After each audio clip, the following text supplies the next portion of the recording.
درود ان پر، سلام ان پر،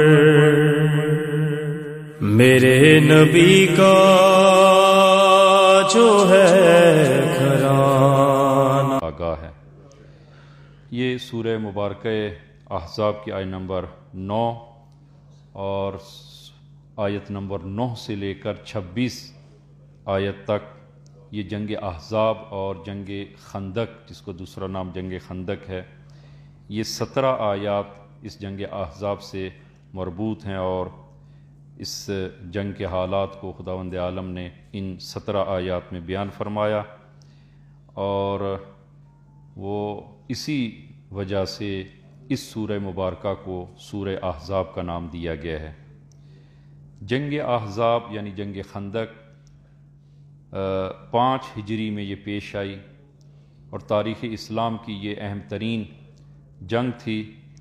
اور ایک طرح سے آپ کہہ سکتے ہیں کہ مشرکین اور مسلمانوں کے درمیان یہ سب سے بڑی جنگ تھی کہ اس کی جنگ کے بعد پھر کوئی بڑی جنگ مشرکین اور اسلام کے درمیان پیش نہیں آئی، اور اس جنگ کے بعد آہستہ آہستہ مشرکین مکہ مسلمانوں کے خلاف جنگ سے منصرف ہو گئے اور مقابلے کی تاب نہ لا سکے، اور اس جنگ نے مشرکین کی کمر کو توڑ ڈالا۔ تو اس جنگ میں سورہ احزاب یعنی احزاب حزب کی جمع ہے، حزب کہتے ہیں گروہ کو، اور مدینے میں ہجرت کے 5ویں سال کے مدینے کی کچھ یہودی مدینے میں انہوں نے مسلمانوں کے خلاف سازش کی، اور ایک گروہ یہودیوں کا وہ مشرکین مکہ کے پاس گیا، اور انہوں نے مشرکین مکہ کو مشتعل کیا اور کہا کہ ہم مدینے کے اندر سے تمہاری مدد کریں گے، اور تم مدینے پر حملہ کرو اور مسلمانوں پر حملہ کرو، اور اس طرح داخل سے ہم لوگ اور باہر سے تم لوگ جب حملہ کرو گے تو نعوذ باللہ اسلام کی بساط کو لپیٹ دیا جائے گا۔ اور 5 بڑے گروہ اس جنگ میں متحد ہوئے، قبیلہ قریش اور قبیلہ بنی سلیم، قبیلہ بنی اسد، قبیلہ اشجع اور مدینے کے یہودی۔ یہ 5 قسم کے بڑے قبیلے تقریباً 10,000 کا لشکر انہوں نے آمادہ کیا مدینہ پر حملہ کرنے کے لیے اور اسلام پر حملہ کرنے کے لیے۔ اور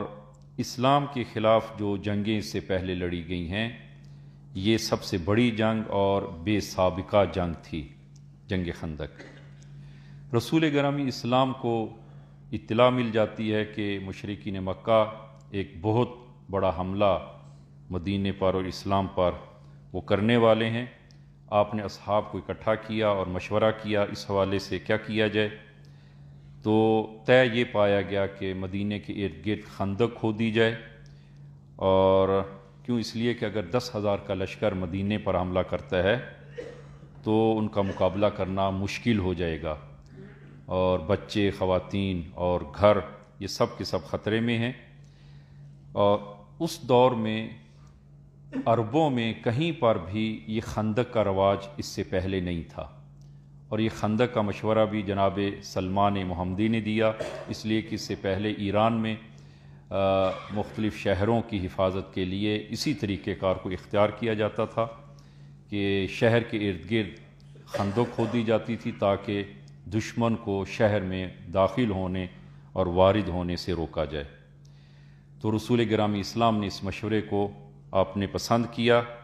اور مدینے کے ارد گرد خندق جو وہ کھودی گئی، اور خندق کھودنے کا یہ عمل بہت سخت تھا، اور اس لیے کہ مدینے کے اطراف میں پہاڑ تھے اور بعض سخت جگہیں تھیں کہ جن کو کھودنا وہ نہایت مشکل ہو گیا تھا، لہٰذا رسول گرامی اسلام نے 3,000 افراد، یعنی جو مدینہ میں افراد موجود تھے اور صحابہ تھے، 3,000 افراد اکٹھے کیے، اور ہر 10 افراد کے درمیان 20 میٹر زمین کو معین کیا کہ وہ اس کی کھدائی کریں، اور یہ خندق تقریباً 5 گز چوڑی، 5 گز گہری اور تقریباً 3 سے 3.5 میل لمبی تھی، کہ آن حضرت نے اس خندق کے اندرونی کنارے پر 8 حفاظتی چوکیاں قائم کی، اور ہر چوکی پر ایک مہاجرین میں سے اور ایک انصار میں سے ایک فرد کو معین کیا، اور ان کی زیر نگرانی کچھ افراد متعین کیے، تاکہ اگر دشمن وہ اس جگہ سے داخل ہونا چاہے تو ان کو روکا جائے، ان پر پتھر برسائے جائیں، تیر بارانی کی جائے، تاکہ ان کو مدینہ میں داخل ہونے سے روکا جائے۔ تو مشرکین مکہ کا مدینہ پہنچنے سے پہلے یہ کام وہ مکمل کر لیا گیا، اور مشرکین مکہ کے جب مدینہ پر انہوں نے چڑھائی کی اور حملہ کیا تو اپنے سامنے اس خندق کو پایا، اور جو ان کے لیے ایک بہت بڑا مانع تھا مدینہ میں داخل ہونے کے لیے، کہ اس لیے کہ مدینہ کے البتہ مدینہ کے چاروں اطراف، ابھی آپ زیارت پہ تشریف لے گئے ہوں گے مدینہ میں، تو ابھی 1-2 جگہوں پر وہ خندق کے کچھ آثار جو ہیں وہ باقی ہیں، تو مدینہ کے چاروں اطراف پہ خندق نہیں کھودی گئی تھی، بلکہ کچھ جگہوں پر تو پہاڑ تھے اور بلند پہاڑ تھے، اور وہ مانع تھا ان مشرکین مکہ کا مدینہ میں داخل ہونے کے لیے، اور کچھ جگہیں ایسی تھیں کہ جہاں پر حملہ نہیں کیا جا سکتا تھا، لہذا ان جگہوں کو چھوڑ دیا گیا، اور باقی جگہیں کہ جہاں پر حملہ کرنا ممکن تھا وہاں سے یہ خندق جو ہے وہ کھودی گئی، 3-3.5 میل لمبی یہ خندق جو ہے وہ کھودی گئی۔ تو البتہ خندق کھودنے کا یہ عمل ماہ مبارک رمضان میں بھی یہ انجام پایا، اور مسلمانوں کے لیے روزے کی حالت میں خندق کھودنا اور زیادہ مشکل ہو گیا، اور خندق کھودنے کے حالات آپ ملاحظہ فرمائیں کہ خود رسول گرامی اسلام جہاں پر آپ نظارت فرماتے تھے وہاں ساتھ ساتھ آپ نے خود بھی خندق کھودنے میں حصہ لیا، اور حالات اس حد تک جو وہ سخت ہو گئے تھے کہ رسول گرامی اسلام نے اپنے پیٹ پر پتھر بھی باندھے، اور انہی ایام میں، ابتدائی ایام میں ہی کہ حضرت زہرا صلوات اللہ وسلام علیہا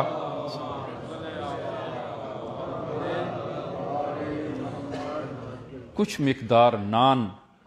لے کر آپ رسول خدا کی خدمت میں آئیں، تو رسول خدا نے فرمایا کہ یہ نان کہاں سے آئی؟ 3 دن سے تمہارے بابا نے کچھ نہیں کھایا، کہ اس حدیث کو ملاحظہ فرمائیں۔ عن علی ابن ابی طالب امیر المومنین سے یہ روایت ہے، قال کنا مع النبی فی حفر الخندق، کہ خندق کھودنے میں ہم رسول گرامی اسلام کے ہمراہ تھے، اذ جاءتہ فاطمہ، کہ بی بی دو عالم حضرت فاطمہ تشریف لائیں، ومعہا کسرۃ خبز، آپ کے پاس روٹی کے کچھ نان کے کچھ ٹکڑے آپ کے ہمراہ تھے، فدفعتھا الی النبی، تو آپ نے یہ نان رسول خدا کی خدمت میں پیش کیا، فقال النبی صلوات اللہ وسلام علیہ ما ھذہ الکسرہ، تو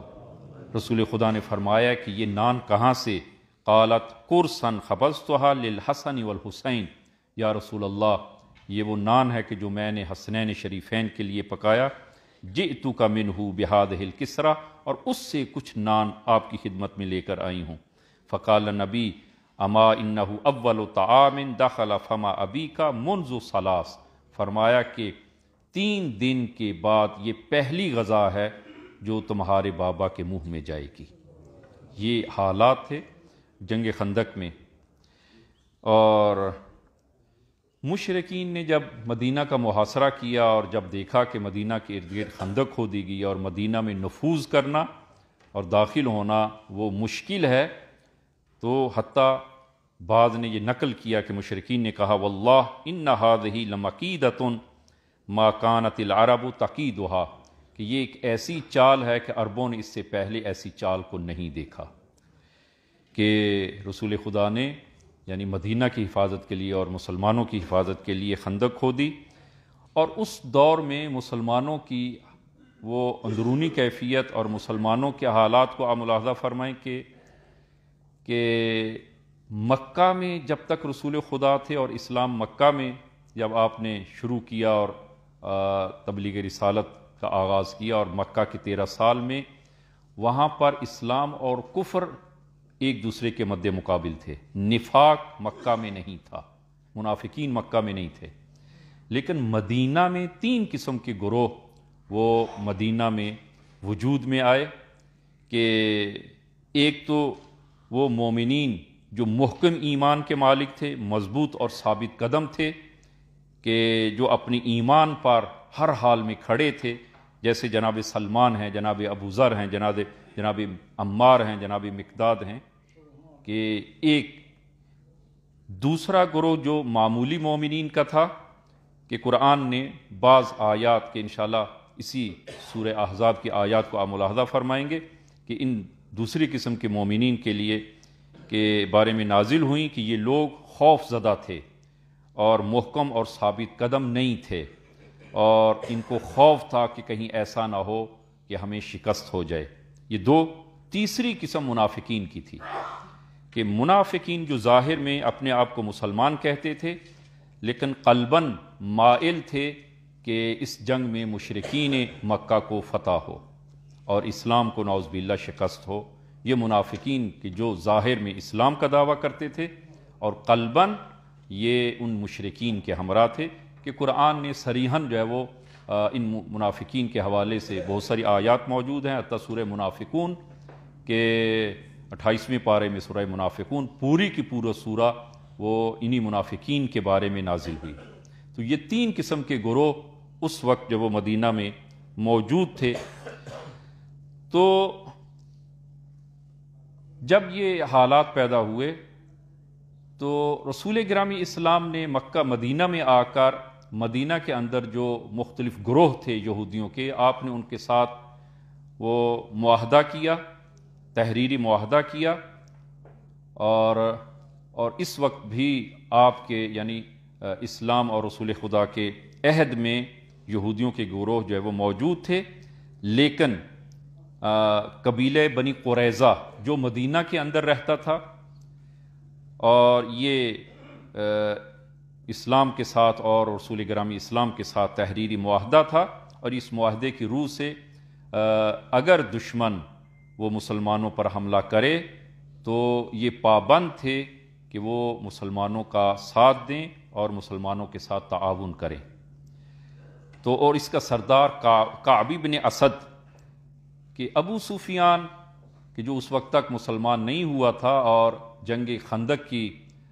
وہ راہبری اسی کے ہاتھ میں تھی، تو اس نے بنی نذیر کے سردار حیی بن اخطب کے ذریعے وہ بنی قریظہ کو عہد شکنی پر آمادہ کیا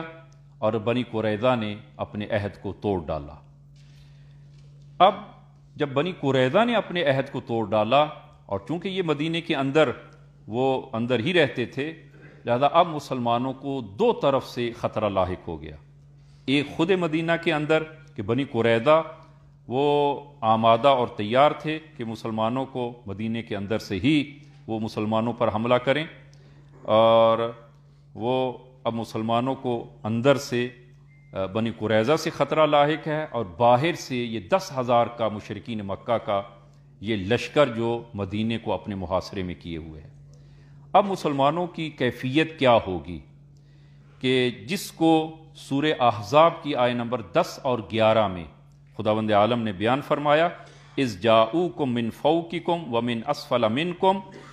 واذ زاغت الابصار وبلغت القلوب الحناجر وتظنون باللہ الظنون ہنالک ابتلی المؤمنون وزلزلوا زلزالا شدیدا. کہ جس وقت فرمایا کہ جس وقت وہ لوگ تم پر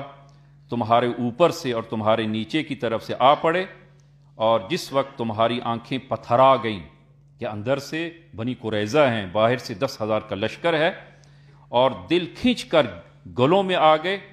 اور تم خدا کے متعلق مختلف گمان کرنے لگے. اب خداوند عالم کے خلاف اسلام کے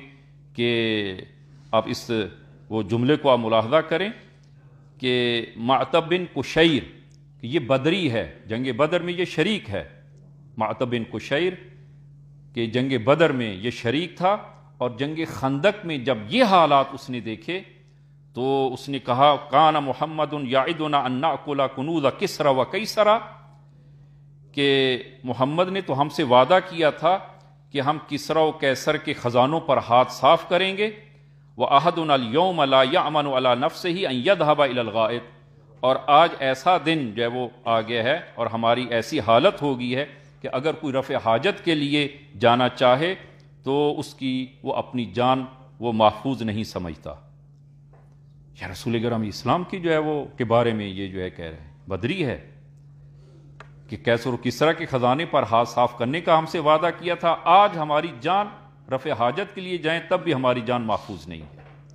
اس حد تک جو ہے یہ حالات ہو گئے، اور خداوند عالم نے اس سورہ احزاب کی آیت نمبر 10 اور 11 میں مسلمانوں کی اس کیفیت کو اور ان کے ایمان کو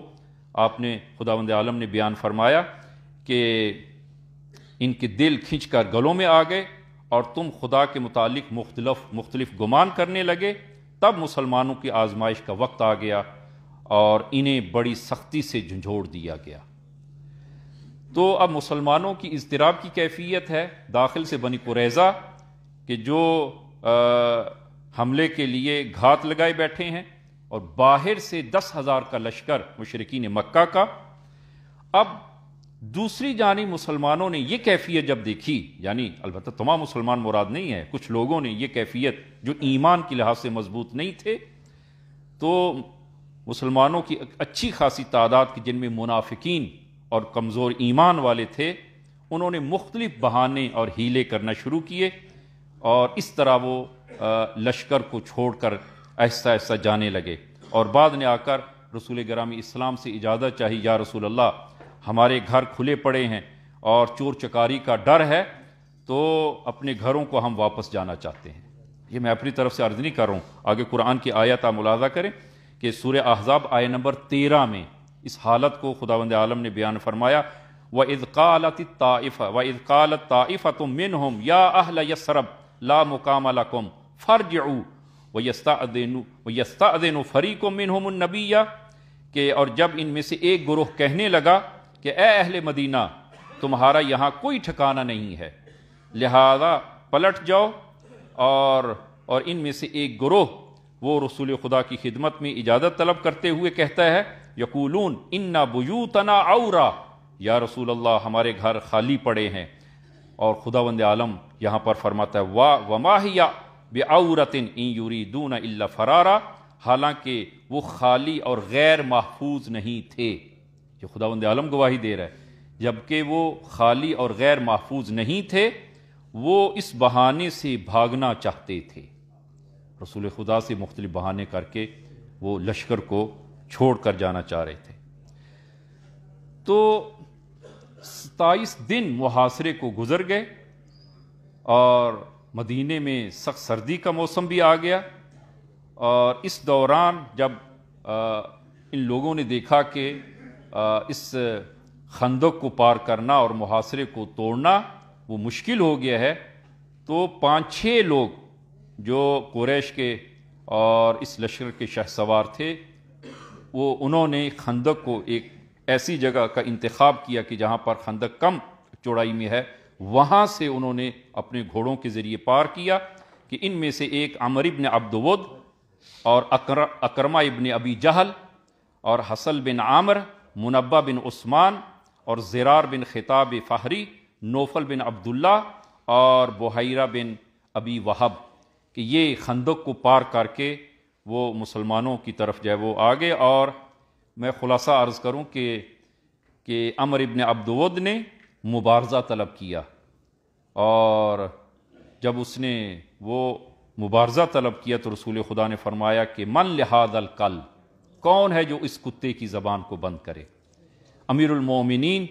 کہ جو خندق کے کنارے کھڑے تھے، آپ خدمت میں تشریف لائے اور عرض کیا کہ انا لہو یا نبی اللہ، میں حاضر ہوں یا رسول اللہ، اس کی زبان بند کرنے کے لیے میں حاضر ہوں۔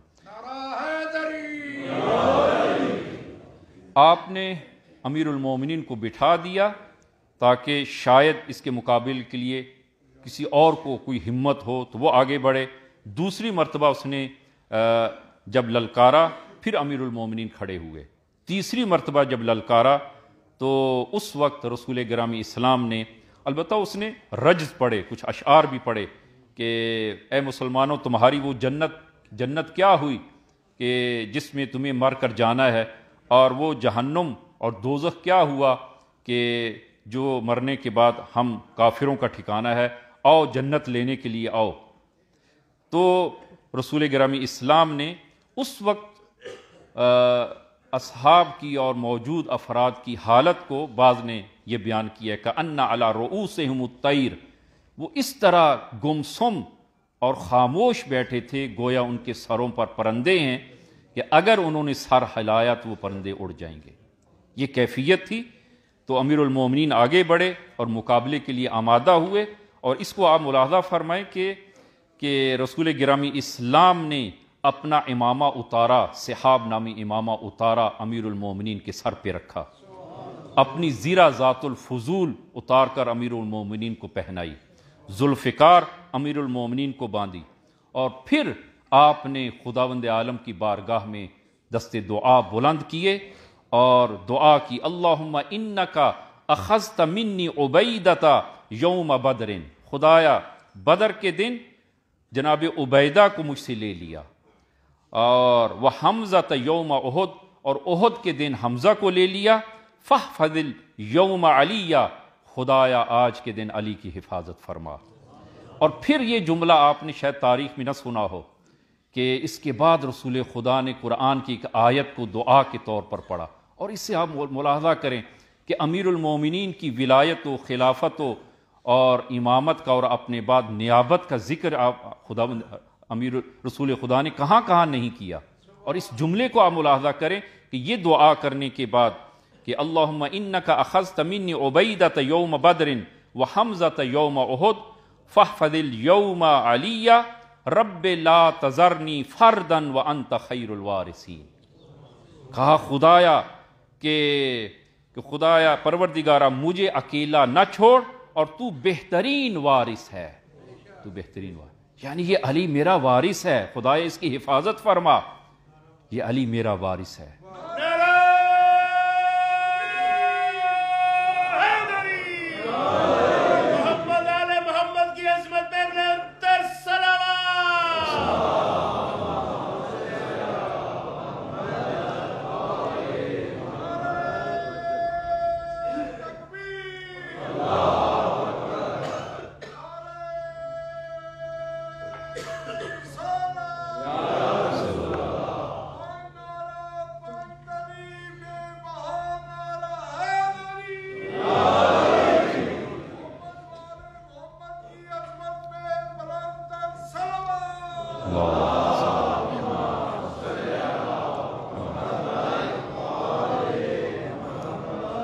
اسی موقع پر رسول گرامی اسلام نے وہ معروف جملہ فرمایا کہ برز الاسلام کلہ الی الکفر کلہ، کل اسلام کل کفر کی طرف جا رہا ہے، کل اسلام کل کفر کی طرف۔ اور جب آپ نے جنگ کی اور عمر ابن عبد ود کو قتل کیا، البتہ وہ تفصیل اب وہ عرض کرنے کا وقت نہیں ہے، تو وہاں پر جو ہے وہ فرمایا ضربت علی یوم الخندق افضل من عبادت الثقلین۔ خوب، یہ جنگ جو ہے وہ اس کے بعد جنگ ختم ہو گئی۔ خداوند عالم نے دو طرح سے مسلمانوں کی مدد کی، اور یہ میں نے عرض کیا کہ یہ جنگ اسلام اور کفر کی سب سے بڑی جنگ تھی، اور اس کے بعد پھر بڑی جنگ پیش نہیں آئی، یہ فتح الفتوح تھی یہ جنگ، اور آئندہ کی فتوحات کا یہ وہ دروازہ ثابت ہوئی یہ جنگ، کہ اس جنگ کے بعد 6 ہجری میں صلح حدیبیہ ہوئی، 7 ہجری میں پیغمبر اسلام مکہ تشریف لے گئے اور آپ نے عمرہ کیا، اور 8 ہجری میں مکہ فتح ہو گیا۔ پھر بڑی جنگ جو ہے وہ اس کے بعد پیش نہیں آئی، اور خداوند عالم نے دو طرح سے اس آیہ مبارکہ جو ابتدا میں ہم نے تلاوت کی ہے سورہ احزاب کی آیہ نمبر 9 کہ ارشاد خداوندی ہوتا ہے یا ایھا الذین آمنوا اذکروا نعمت اللہ علیکم، کہ اے ایمان والو خدا کی نعمت جو تم پر نازل ہوئی اس کو یاد کرو، اور وہ نعمت جو خداوند عالم نے، اور یہ آیا سورہ یہ جنگ احزاب کے واقع ہونے کے بعد یہ نازل ہوئی ہے، اور فرمایا کہ فَأَرْسَلْنَا عَلَيْهِمْ رِيحًا، ہم نے دو طرح سے مدد کی، ایک تو طوفان کے ذریعے، سخت طوفان چلا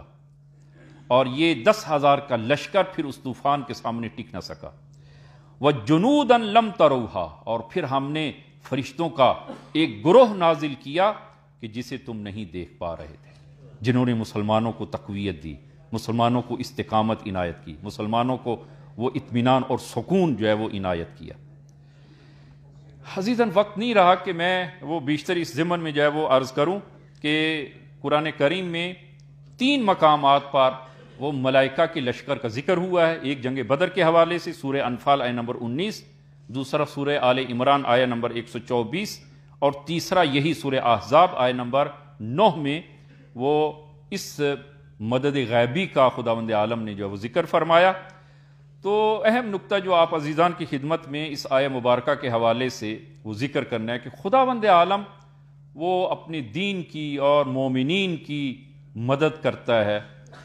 اور حتماً مدد کرتا ہے، اور یہ مدد غیبی مدد یہ انسان کی زندگی میں آپ وہ لمس کریں گے اور اس کو دیکھیں گے کہ 2 قسم کی مدد جو ہے وہ ہوتی ہے، ایک مدد وہ ایک مادی مدد ہے، ایک غیبی مدد ہے۔ مادی مدد مثلا فرض کریں کہ کوئی اگر کاریگر ہے، کام کرتا ہے، مزدور ہے، مزدوری کرتا ہے، اور مزدوری کے بعد اس کو جو اجرت ملتی ہے، یہ مدد الہی ہے، مدد ہے۔ انسان مریض ہوتا ہے، دوا کھاتا ہے اور صحت اس کو ملتی ہے، ایک مادی مدد ہے۔ ایک غیبی مدد ہے، ایسی مدد جس کو انسان احساس نہیں کرتا، لیکن خداوند عالم وہ مدد انسان کو عنایت کرتا ہے، اور مومنین کو جو مدد جو ہے وہ خداوند عالم عنایت کرتا ہے۔ قرآن میں 2 شاہد جو ہے وہ اس کے میں وہ پیش کروں گا کہ ایک شاہد جو ہے وہ آپ ملاحظہ فرمائیں کہ جب زلیخا اس بند کمرے میں حضرت یوسف کی طرف لپکی ہیں اور حضرت یوسف نے وہاں سے فرار کیا ہے، تو خداوند عالم کی مدد غیبی جناب حضرت یوسف کی شامل حال ہوئی، وہ دروازے کے کھلتے چلے گئے، وہ دروازے جو بند تھے اور لاک تھے وہ کھلتے چلے گئے، یہ غیبی مدد۔ اور جب آخری دروازہ کھلا تو عزیز مصر زلیخا کے شوہر سامنے کھڑا ہے، اور تمام شواہد جو ہیں وہ حضرت یوسف کے خلاف ہیں، حضرت یوسف کو متہم کرنے کے لیے وہ تمام شواہد جو ہے وہ موجود ہیں، لیکن پھر خداوند عالم نے حضرت یوسف کی مدد کی، اور اس بچے نے، وہ بچہ جو بولنے کے قابل نہیں ہے، اس نے گواہی دی کہ شاہد شاہد من اہلہا ان کان قمیصہ قد من قبل فصدقت، کہ اگر قمیص جو ہے وہ سامنے سے پھٹی ہو تو زلیخا سچی ہے، اور یہ حضرت یوسف جو ہے وہ نعوذ باللہ جھوٹے ہیں۔ وَإِن كَانَ قَمِيصُهُ قُدَّ مِن دُبُرٍ، اگر پیچھے سے قمیص پھٹی ہے فَهُوَ فَكَذَبَتْ وَهُوَ مِنَ الصَّادِقِينَ، تو زلیخا جھوٹی ہے اور جناب یوسف سچے ہیں۔ خدا نے مدد کی، یہ غیبی مدد ہے۔ اسی طرح آپ ملاحظہ فرمائیں کہ حضرت مریم کہ صلوات اللہ وسلام علیہا قرآن نے جو ہے وہ اس کو ذکر کیا ہے۔ خوب عزیزاً، غیبی مدد انسان کو کیسے حاصل ہوتی ہے، کیسے حاصل ہوتی ہے؟ میں ایک آج جو ہے وہ مورد آپ عزیزان کی خدمت میں جو ہے وہ غیبی مدد کی مختلف صورتیں ہیں۔ جناب مرحوم شہید مطہری نے ایک کتاب وہ تحریر فرمائی ہے، امدادہائے غیبی، کہ اس میں مختلف صورتیں جو ہیں وہ خداوند عالم کی طرف سے جو غیبی مدد کی صورت میں انسان کو حاصل ہوتی ہیں ان کو ذکر فرمایا ہے۔ ان میں سے ایک ہے الہام۔ الہام انسان کے دل میں ایک چیز پیدا ہو جاتی ہے اور خداوند عالم اس کے دل میں ایک چیز ڈال دیتا ہے، اگرچہ انسان نے اس کے بارے میں نہیں سوچا، لیکن اس کے دل میں خداوند عالم جو ہے وہ ڈال دیتا ہے۔ جیسے مادر حضرت موسیٰ کے جب حضرت موسیٰ کی ولادت ہوتی ہے اور اس وقت فرعون نے وہ بنی اسرائیل کے کتنے ہزار بچوں کو قتل کروا چکا ہے، اور حضرت موسیٰ کی والدہ اب ہر لمحہ خطرہ محسوس کرتی ہیں کہ کسی وقت جو ہے وہ فرعونی آ سکتے ہیں اور اس بچے کو لے کر قتل کر سکتے ہیں۔ تو خداوند عالم نے ان کے دل میں ڈالا،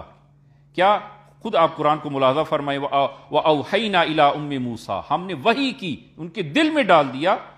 کہ ان ارضعیہ فاذا خفتی علیہ فالقیہ فی الیم، آپ اسے دودھ پلائیں اور جب خطرہ محسوس کریں تو اس کو وہ دریا کے سپرد کر دیں، اور ولا تخافی ولا تحزنی انا رادوہ الیکی وجاعلوہ من المرسلین، اور خوف اور خطر محسوس نہ کریں اور ہم اسے واپس تمہاری طرف لوٹا دیں گے، وجاعلوہ من المرسلین، اور ہم اسے مرسلین میں سے قرار دیں گے۔ حضرت موسیٰ کو بھی اگر اتنی مدت کے بعد رسالت ملی نہیں، خداوند عالم پہلے سے ہی رسالت مد نظر تھی حضرت موسیٰ کی، اللہ فرمایا کہ وَجَاعِلُوهُ مِنَ الْمُرْسَلِينَ، ہم انہیں مرسلین میں سے قرار دیں گے۔ یہ الہام کے ذریعے خداوند عالم کی مدد خدا دل میں ڈال دیتا ہے، اور دوسری مدد کہ کسی انسان کے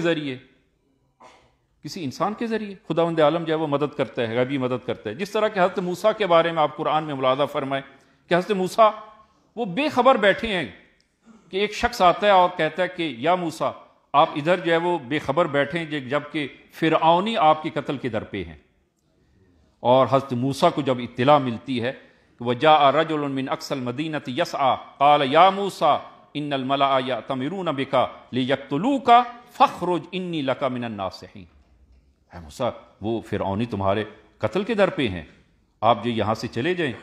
حضرت موسیٰ نے مصر کو چھوڑا اور فرار کر گئے، فَاخْرُجْ إِنِّي لَكَ مِنَ النَّاصِحِينَ، میں ناصحین میں سے ہوں، آپ کو نصیحت کرنے آیا ہوں۔ غیبی مدد خداوند عالم کی طرف سے الہام کی شکل میں خداوند عالم دل میں ڈال دیتا ہے،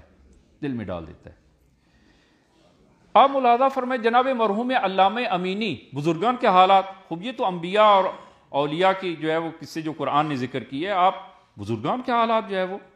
تاکہ آپ یہ نہ کہیں کہ یہ انبیاء کے ساتھ ہے نا۔ جناب مرحوم علامہ امینی کہ جنہوں نے تقریباً 20 یا اس سے زیادہ سال اپنی زندگی کے خرچ کیے اور امیر المومنین کے بارے میں کتاب لکھی، الغدیر، جو معرکۃ الآراء کتاب ہے، الغدیر 11 جلدوں میں، اور مختلف ملکوں کا انہوں نے اس بارے میں وہ سفر کیا، اور امیر المومنین کے بارے میں جتنی کتابیں لکھی گئی ہیں ان تمام کی ورق گردانی کی اور ان کا مطالعہ کیا، اور پھر یہ کتاب الغدیر لکھی۔ اور جناب مرحوم علامہ امینی فرماتے ہیں کہ مجھے اطلاع ملی کہ امیر المومنین کے بارے میں ایک کتاب لکھی گئی ہے الصراط المستقیم، اور وہ چھپی نہیں ہے، اس کے خطی نسخے 2 خطی نسخے موجود ہیں۔ خوب اب چھپی نہیں ہے، کیسے اس کو حاصل کریں؟ کہتے ہیں مجھے بتایا گیا کہ حرم امیر المومنین کے ایوان میں وہ شخص بیٹھا ہے، اس کے پاس ایک خطی نسخہ اس کے پاس موجود ہے۔ کہتے کہ میں حرم میں امیر المومنین میں گیا اور اس شخص کے پاس گیا اور اس سے میں نے عرض کی کہ اگر ممکن ہو سکے تو وہ اس کتاب صراط مستقیم آپ مجھے وہ امانت کے طور پر کچھ دنوں کے لیے امانت کے طور پر دیں۔ اس شخص نے دینے سے انکار کر دیا کہ میں کتاب نہیں دیتا۔ میری آنکھوں سے آنسو بہنا شروع ہوئے، حرم امیر المومنین میں گیا، زری امیر المومنین پر اپنا سر رکھا اور امیر المومنین سے عرض کیا کہ یا مولا آپ آج بھی مظلوم ہیں۔ میں اسی طرح گریہ کر رہا تھا کہ میرے دل میں ایک چیز آئی کہ مجھے کربلا جانا چاہیے۔ میں وہ عرض کر رہا ہوں کہ الہام خداوند عالم کسی کے دل میں ڈالتا ہے۔ کہتے میرے دل میں آیا کہ مجھے کربلا جانا چاہیے۔ میں وہاں سے نکلا اور کربلا کا سفر اختیار کیا، اور پورے راستے اسی طرح گریہ کرتے سفر کیا، اور جب حرم امام حسین میں پہنچا تو ایک شخص آتا ہے اور مجھے سلام کیا اور کہا کہ آپ بزرگان کی یہ عادت تھی کہ ہفتے کے آخر میں کربلا زیارت کے لیے جاتے تھے، اور یہ ہفتے کے درمیان میں کلاسیں چھوڑ کر ہفتے کے درمیان میں جاتے ہیں کربلا۔ تو کہا کہ آغا امینی آپ ہفتے کے درمیان کربلا آئے ہیں، کوئی خاص وجہ؟ کہا میرا دل چاہا کربلا آؤں، نہیں معلوم۔ کہتے اچھا آپ کربلا آئے ہیں تو آئیں ہمارے گھر تشریف لائیں، اور میرے والد رحلت کر گئے ہیں، کچھ کتابیں چھوڑ گئے ہیں، ہمیں وہ کتابیں نہیں چاہیے، آپ ایک نظر کریں ان کتابوں پہ۔ کہا کہ مجھے زیارت تو کرنے دیں۔ بالآخر زیارت کر کے اس کے اصرار پر گھر پہنچے اور زیر زمین مجھے لے گیا، اور زیر زمین جب میں نے کتابوں کو دیکھا، پہلی کتاب جو میں نے اٹھائی وہی کتاب الصراط المستقیم تھی۔ صراط المستقیم، وہی کتاب خداوند عالم دل میں ڈالتا ہے